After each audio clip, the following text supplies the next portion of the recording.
கர்த்தருடைய பரிசுத்த நாமத்திற்கு மகிமை உண்டாவதாக. தேவன் அருளிய அப்ப மினிஸ்ட்ரி மூலமாக உங்களோடு தொடர்பு கொள்வதிலும் இந்த மகிழ்ச்சி அடைகிறோம். இன்றைக்கும் இந்த நாளிலும் தேவன் நமக்கு கொடுக்கிற வார்த்தை மத்தேயு எழுதிய சுவிசேஷ பகுதி 7ஆம் அதிகாரம் 21ஆம் வசனம். பரலோகத்தில் இருக்கிற என் பிதாவின் சித்தத்தின்படி செய்கிறவனே பரலோக ராஜ்யத்தில் பிரவேசிப்பானே அல்லாமல் என்னை நோக்கி கர்த்தாவே கர்த்தாவே என்று சொல்லுகிறவன் அதில் பிரவேசிப்பதில்லை. ஹல்லேலூயா. கிறிஸ்துவுக்குள் பிரியமானவர்களே, கர்த்தருடைய வார்த்தை சொல்லுகிறது, பரலோகத்தில் இருக்கிற என் பிதாவின் சித்தத்தின்படி செய்கிறவனே பரலோக ராஜ்யத்தில் பிரவேசிப்பானே அல்லாமல் என்னை நோக்கி கர்த்தாவே கர்த்தாவே என்று சொல்லுகிறவன் அதில் பிரவேசிப்பதில்லை என்று வேத வசனம் மிக தெளிவாக கூறுகிறது. ஆம் பிரியமானவர்களே, ஒரு மனிதனுடைய வாழ்க்கையிலே பிதாவின் சித்தத்தை செய்யும் போது அவர்கள் பரலோக ராஜ்யத்திலே பிரவேசிப்பார்கள். நம்முடைய வாழ்க்கையிலே நாம் பிதாவின் சித்தம் செய்யும் போது பரலோக ராஜ்யத்திலே நாம் பிரவேசிக்க முடியும். ஹல்லேலூயா. நம்முடைய வாழ்க்கையிலே நம்முடைய சுய விருப்பங்களை வெறுத்து தேவ சித்தத்தை நாம் செய்ய வேண்டும். ஹல்லேலூயா. வேதத்திலே நாம் வாசிக்கிறோம், 1 தெசலோனிக்கேயர் 4ஆம் அதிகாரம் 3ஆம் வசனத்திலே, நீங்கள் பரிசுத்தம் உள்ளவர்களாக வேண்டும் என்பதே தேவனுடைய சித்தமாய் இருக்கிறது என்று வசனம் சொல்கிறது. ஆம் பிரியமானவர்களே, நம் பரிசுத்தம் உள்ளவர்களாக இருந்தால் மாத்திரமே பரலோக ராஜ்யத்திலே பிரவேசிக்க முடியும். இந்த உலக பாவங்கள் உலக இச்சைகளுக்கு இடம் கொடுக்காதபடிக்கு நம்முடைய சரீரத்தை பரிசுத்தமாக நாம் காத்துக்கொள்ள வேண்டும். நம்முடைய வாழ்க்கையிலே நாம் பரிசுத்தம் உள்ளவர்களாய் வாழ்வதே பிதாவின் சித்தம். இன்றைக்கு நம்முடைய வாழ்க்கையிலே பரிசுத்தம் காணப்படுகிறதா, அல்லது இந்த உலக பாவத்திலே அடிமையாய் வாழ்கிறோமா, தீமையான காரியங்களிலே சிக்கி வாழ்கிறோமா? நம்மை நாமே ஆராய்ந்து பார்ப்போம். நம்முடைய இருதயத்தை ஆராய்ந்து அறிகிற தேவன் ஒவ்வொரு நாளும் நம்முடைய வாழ்க்கையை கர்த்தர் பார்க்கிறார். மனிதனோ முகத்தை பார்க்கிறான், கர்த்தராகிய இயேசு கிறிஸ்து நம்முடைய உள்ளத்தை பார்க்கிறார். ஆம் பிரியமானவர்களே, நம்முடைய இருதயத்திலே பரிசுத்தம் காணப்படுகிறதா, அல்லது தேவனுக்கு பிரியமில்லாத ஒரு வாழ்க்கை காணப்படுகிறதா? விபச்சார பாவங்கள், வேசித்தனங்கள், தேவனுக்கு பிரியமில்லாத பொருளாசை, விக்கிரகாராதனை, இப்படிப்பட்ட காரியங்கள் காணப்படுகிறதா? நம்மை நாமே ஆராய்ந்து பார்ப்போம். நமக்குள்ளே மாம்சத்தின் கிரியைகள் காணப்படக்கூடாது. நாம் ஆவியினாலே நடத்தப்பட வேண்டும். ஒவ்வொரு நாளும் இந்த உலக காரியங்களை வெறுக்க வேண்டும். தேவனுக்கு பிரியமாய் வாழ வேண்டும். நம்முடைய சுய விருப்பங்களை வெறுத்து தேவ விருப்பத்தை தேவ சித்தத்தை நிறைவேற்றுகிற ஜனங்களாக இருந்தால் மாத்திரமே பரலோக ராஜ்யத்தில் நாம் பிரவேசிக்க முடியும். ஹல்லேலூயா. வேதத்தில் நாம் வாசிக்கிறோம், 1 தெசலோனிக்கேயர் 5ஆம் அதிகாரம் 15 முதல் 18 வரை வசனங்களை நாம் வாசிக்கும் பொழுது அங்கே பிதாவின் சித்தத்தை நாம் அறிந்து கொள்ள முடியும். ஒருவனும் மற்றொருவன் செய்யும் தீமைக்கு தீமை செய்யாதபடி பாருங்கள். உங்களுக்குள்ளும் மற்ற யாவருக்குள்ளும் எப்பொழுதும் நன்மை செய்ய நாடுங்கள். எப்பொழுதும் சந்தோஷமாயிருங்கள்.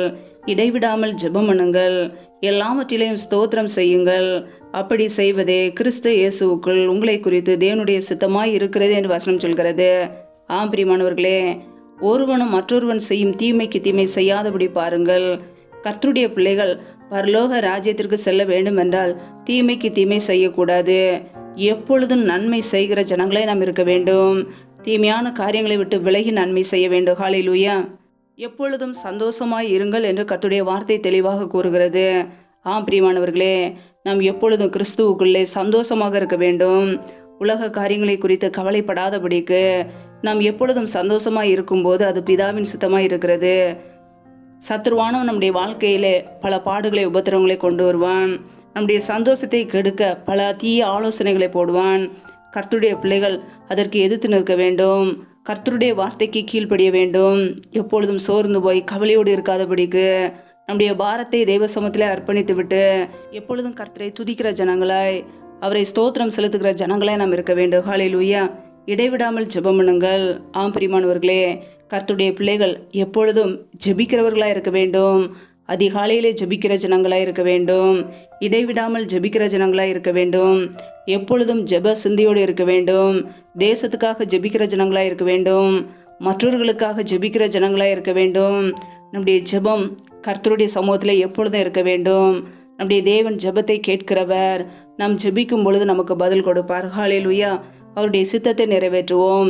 இடைவிடாமல் ஜெபிப்போம். கர்த்தர் நம்முடைய குடும்பத்தை ஆசீர்வதிப்பார். ஹல்லேலூயா. எல்லாவற்றிலேயும் ஸ்தோத்திரம் செய்யுங்கள். ஆம் பிரியமானவர்களே, நம்முடைய வாழ்க்கையிலே எது நடந்தாலும், நன்மை நடந்தாலும் தீமை நடந்தாலும், நாம் எல்லா காரியத்துக்கும் ஸ்தோத்திரம் செய்யும் போது கர்த்தர் நம்மை ஆசீர்வதிப்பார். தீமையை நன்மையாய் மாற்றுகிற தேவன். ஒருவேளை தீமையான காரியங்கள் போன்று இப்பொழுது அது தோன்றலாம். முடிவிலே அது நன்மையாக மாறும். பிரியமானவர்களே, ஒருபோது நம்முடைய வாழ்க்கையிலே சோர்ந்து போகாதபடிக்கு எது நடந்தாலும் எல்லா காரியத்திலேயும் கர்த்தருக்கு ஸ்தோத்திரத்தை செலுத்துவோம். அதுவே தேவனுடைய சித்தமாய் இருக்கிறது. ஹல்லேலூயா. இப்படிப்பட்ட காரியங்களை நாம் செய்யும்போது பரலோக ராஜ்யத்திற்கு நாம் தகுதியுள்ள ஜனங்கள். ஆம் பிரியமானவர்களே, பிதாவின் சித்தத்தை அறிந்து உணர்ந்து கர்த்தருடைய சித்தத்தை செய்வோம். அந்தகார கிரியைகளுக்கு உடன்படாமல் அவைகளை கடிந்து கொள்வோம். தேவ சித்தத்துக்கு நம்மை அர்ப்பணிப்போம். அப்பொழுது கர்த்தர் நம்முடைய குடும்பங்களை ஆசீர்வதிப்பார். நாம் பரலோக ராஜ்யத்தை குறித்து அறிந்து கொள்ளும் போது, பரலோக ராஜ்யத்தை குறித்து தேடும் போது மற்ற எல்லா தேவைகளையும் ஆசீர்வாதங்களையும் நன்மைகளையும் கர்த்தர் நமக்கு கொடுப்பார். ஹல்லேலூயா. மத்தேயு 7ஆம் அதிகாரம் 22ஆம் வசனத்திலே நாம் பார்க்கும் பொழுது, அந்நாளில் அநேகர் என்னை நோக்கி, கர்த்தாவே கர்த்தாவே, உமது நாமத்தினாலே தீர்க்க தரிசனம் உரைத்தோம் அல்லவா, உமது நாமத்தினாலே பிசாசுகளை துரத்தினோம் அல்லவா, உமது நாமத்தினாலே அநேக அற்புதங்களை செய்தோம் அல்லவா என்பார்கள். அப்பொழுது நான் ஒரு காலம் உங்களை அறியவில்லை, அக்கிரம செய்கைக்காரரே, என்னை விட்டு அகன்று போங்கள் என்று அவர்களுக்கு சொல்லுவேன் என்று கர்த்தருடைய வார்த்தை தெளிவாக கூறுகிறது. இங்கே நாம் 23ஆம் வசனத்திலே பார்க்கும் பொழுது, அக்கிரம செய்கைக்காரரே, என்னை விட்டு அகன்று போங்கள் என்று கர்த்தர் சொல்கிறார். ஆம் பிரியமானவர்களே, யாரை அவர் அக்கிரம செய்கைக்காரரே என்று கூறுகிறார்? கள்ள தீர்க்கதரிசிகளே. அதற்கு முந்தைய பகுதியிலே நாம் வாசிக்கும் பொழுது, கள்ள தீர்க்கதரிசிகளுக்கு எச்சரிக்கையாக இருங்கள், அவர்கள் ஆட்டுத்தோலை போர்த்து கொண்டு உங்களிடத்தில் வருவார்கள், உள்ளத்திலோ அவர்கள் பட்சிக்கிற ஓநாய்கள் என்று வேதம் சொல்கிறது. ஆம் பிரியமானவர்களே, கடைசி காலத்திலே அநேக கள்ள தீர்க்கதரிசிகள் எழும்பி அற்புத அடையாளங்களை செய்வார்கள், தீர்க்க தரிசனங்களை சொல்வார்கள். ஆனால் எல்லாமே இயேசு கிறிஸ்து என்ற நாமத்தினாலே சொல்லுவார்கள்.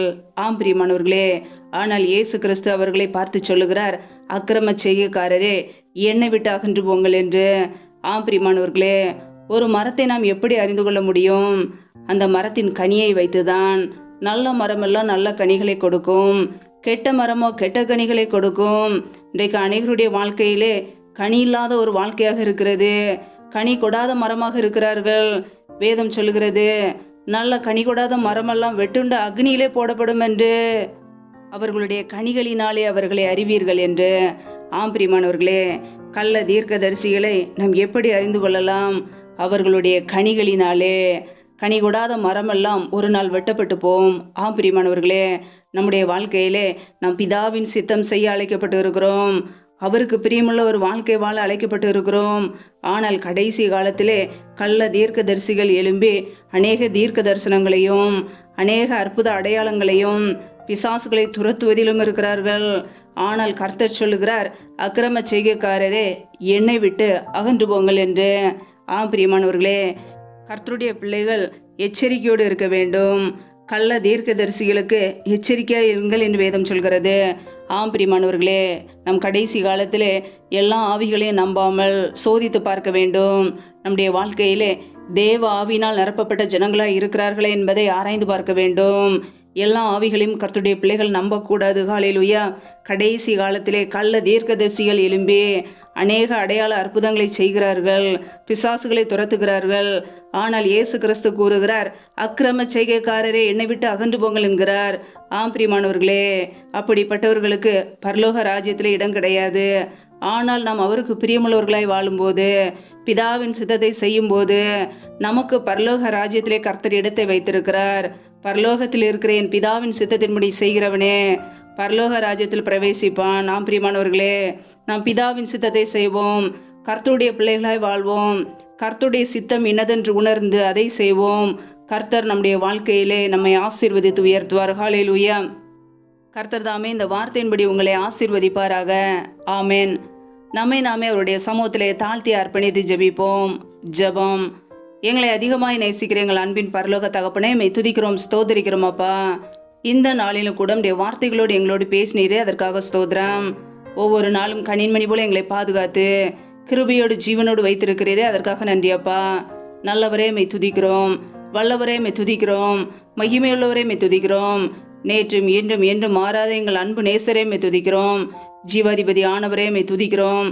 எங்களுக்காக ஜீவனையை கொடுத்தவரே மெய் துதிக்கிறோம் அப்பா. இப்பொழுது இணைந்திருக்கிற ஒவ்வொரு குடும்பங்களும் உடைய கரங்களிலே அர்ப்பணிக்கிறோம். இந்த நாள் முழுவதும் எங்களை பாதுகாத்தீரே நன்றி. எங்களுடைய தேவைகளை சந்தித்தீரே நன்றி. உண்ணவும் உடுக்கவும் தங்குவதற்கு இடம் கொடுத்தீரே நன்றி அப்பா. பிள்ளைகள் பிரயாணங்களிலே போகும்போதும் வரும்போதும் பாதுகாத்தீரே நன்றியப்பா. ஒவ்வொரு குடும்பங்களையும் உடைய கரங்களிலே தாழ்த்தி ஜெபிக்கிறோம். என் தேவன் தாமே ஆசீர்வதிப்பீராக. பிள்ளைகள் செய்கின்ற வேலைகளை, தொழில்களை, வியாபாரங்களை ஆசீர்வதிங்க. கையின் பிரயாசங்களை பெருக பண்ணுங்கப்பா. கையின் பிரயாசங்கள் தேவையில்லா செலவுக்கோ, வீண் செலவுக்கோ, மருத்துவ செலவுக்கோ, வட்டிக்கும் சொல்லி போகாதபடிக்கு என் தேவன் கையின் பிரயாசங்களை ஆசீர்வதிங்கப்பா. ஒவ்வொரு குடும்பத்திலும் அப்பத்தையும் தண்ணீரையும் ஆசீர்வதிங்க. வியாதியை உன்னிலிருந்து விலக்குவேன் என்ற வார்த்தையின் பிரகாரம் பிள்ளைகள் வாழ்க்கையில் உள்ள எல்லா பலவீனங்களையும் வியாதிகளையும் நீக்கி ஆசீர்வதிப்பீராக. உடைய நன்மையினால் நிரப்புங்க. யாரெல்லாம் வேலைக்காக காத்திருக்கிறார்களோ பிள்ளைகள் படிப்புக்கேற்ற நல்ல வேலைகளை ஏற்படுத்தி கொடுங்கப்பா. வேலை காரியங்களில் உள்ள தடைகளை நீக்கி ஆசீர்வதிங்க. இயேசு கிறிஸ்துவின் வல்லமில்ல நாமத்தினாலே தடைகள் முற்றிலுமாக நீக்கப்பட்டு போவதாக. ரீபா கபரா ஷகரா கதுரி கரதரபலா ரியா கபோர சந்த ரதன ஹதரபலா. தடைகள் விலகுவதாக இயேசு கிறிஸ்துவின் நாமத்தினாலே. ரியா கபோர சேகரி தினமர ஹதரபா. என் தேவன் ஆசீர்வதிங்க. தடைகளை நீக்கி ஆசீர்வதிக்கிறவர்கள் பிள்ளைகள் வாழ்க்கையில் எல்லா தடைகளையும் நீக்கி ஆசீர்வதிங்க. எந்தெந்த குடும்பங்களிலெல்லாம் திருமணமாகி நீண்ட நாட்களாக குழந்தை இல்லாமல் குழந்தைக்காக காத்திருக்கிறார்களோ என் தேவன் அந்த குடும்பங்களை ஆசீர்வதிங்கப்பா. பிள்ளைகள் கர்த்தரால் ஒரு சுதந்திரம், கற்பத்தின் கனி அவரால் கிடைக்கும் பலன் என்று வேதத்திலே நாங்கள் வாசிக்கிறோம். என் தேவன் ஆசீர்வதிங்க. மற்றவர்களுக்கு முன்பாக வெட்கப்பட்டு போகாதபடிக்கு, நிந்தையோடு கண்ணீரோடு அவமானத்தோடு வாழாதபடிக்கு தலைநிமிர செய்யுங்கப்பா. அண்ணாளுடைய ஜெபத்தை கேட்டு ஆசீர்வதித்தது போல பிள்ளைகளையும் ஆசீர்வதிங்க. கர்ப்பத்தின் கனி ஆசீர்வாதத்தை கொடுங்கப்பா. அப்படியே நன்மையினால் நிரப்புங்க. அப்படியே கரங்களில் அர்ப்பணிக்கிறோம். எந்தெந்த குடும்பங்களிலெல்லாம் திக்கற்றவர்களாய் தனிமையோடு வாழ்கிறார்களோ, கணவரால் கைவிடப்பட்ட ஒரு சூழ்நிலையில் யாருமே இல்லாமல் கஷ்டப்படுகிறார்களோ என் தேவன் அவர்களுக்கு உதவி செய்யுங்கப்பா. திக்கற்ற பிள்ளைகளுக்கு நீரே சகாயர். நீர் மாத்திரமே உதவி செய்ய முடியும். பொருளாதார தேவைகளை சந்திங்க, பிள்ளையுடைய படிப்பு காரியங்களை சந்திங்க, பண தேவைகளை சந்திங்க. சூழ்நிலையை எல்லாம் சாதமாக மாற்றி கொடுங்க. உடைய கரங்களில் அர்ப்பணிக்கிறோம். எந்தெந்த குடும்பங்களிலெல்லாம் பலவீனத்தோடு, சோர்வோடு, வியாதியோடு கஷ்டப்படுகிறார்களோ, மருத்துவர்களால் கைவிடப்பட்ட ஒரு நிலைமையில் இருக்கிறார்களோ என் தேவன் அவர்களுக்கு சுகத்தை கொடுப்பீராக. உடைய சுகமாக்கும் கரம் பிள்ளைகளை தொட்டு சுகமாக்கட்டும், விடுதலையாக்கட்டும். பலவீனத்திலே உடைய பலன் பரிபூரணமாய் விளங்கட்டும். ஆசீர்வதிங்க. உடைய கரங்களிலே அர்ப்பணிக்கிறோம். எந்தெந்த குடும்பங்களிலெல்லாம் கணவன் மனைவிக்கிடையே பிரிவினையோடு பிரச்சனையோடு வாழ்கிறார்களோ என் தேவன் அந்த குடும்பத்தை ஆசீர்வதிங்கப்பா. தேவ சமாதானத்தினால் நிரப்புங்க. சிலுவையில் சிந்திய ரத்தத்தினாலே எங்களுக்கு சமாதானத்தை கொடுத்தவர் ஒவ்வொரு குடும்பத்திலும் தெய்வீக சமாதானம் ஆளுகையை செய்யட்டும். நன்மையினால் நிரப்புங்க. இப்படி இந்த குடும்பங்கள் எல்லாம் இயேசு கிறிஸ்துவின் நாமத்தினால மறுபடியும் கட்டப்படட்டும். எந்தெந்த குடும்பங்களிலெல்லாம் திருமணத்துக்காக ஆயத்தமாக இருக்கிறார்களோ அந்த குடும்பங்களையும் இப்படி கரங்களிலே அர்ப்பணிக்கிறோம். அவர்களுடைய தேவைகளை சந்திங்கப்பா. பண தேவைகளை சந்திங்க. கர்த்தரே திருமணத்தை நடத்தி கொடுங்க. ஆசீர்வதிங்க. அப்படியே கரங்களிலே தாழ்த்துக்கிறோம் அப்பா. வாலிப பிள்ளைகளுக்காக ஜெபிக்கிறோம்.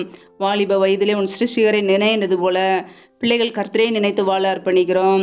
இந்த உலக பாவங்களிலே, உலக சிற்றின்மங்களிலே அடிமையாய் வாழாதபடிக்கு கர்த்தரை ஏற்றுக்கொண்டு கர்த்தருக்காக வாழ பிள்ளைகளை அர்ப்பணிக்கிறோம் அப்பா. ஆசீர்வதிங்க. அதற்கேற்று பிள்ளைகளுக்கு கிருபைகளையும் ஞானத்தையும் கொடுங்க. அப்படியே கரங்களிலே தாழ்த்துக்கிறோம். படிக்கிற ஒவ்வொரு பிள்ளைகளுக்காக ஜெபிக்கிறோம் அப்பா.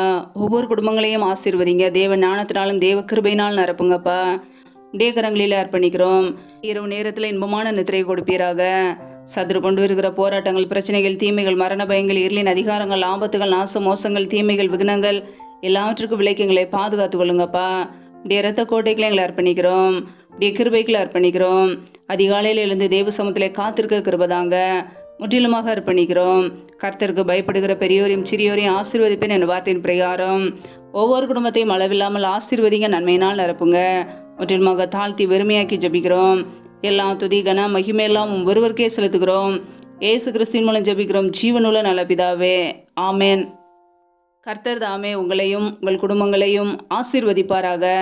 ஆமேன். Thanks for watching. Please subscribe our channel. Click the like and share. Click the bell. God bless you.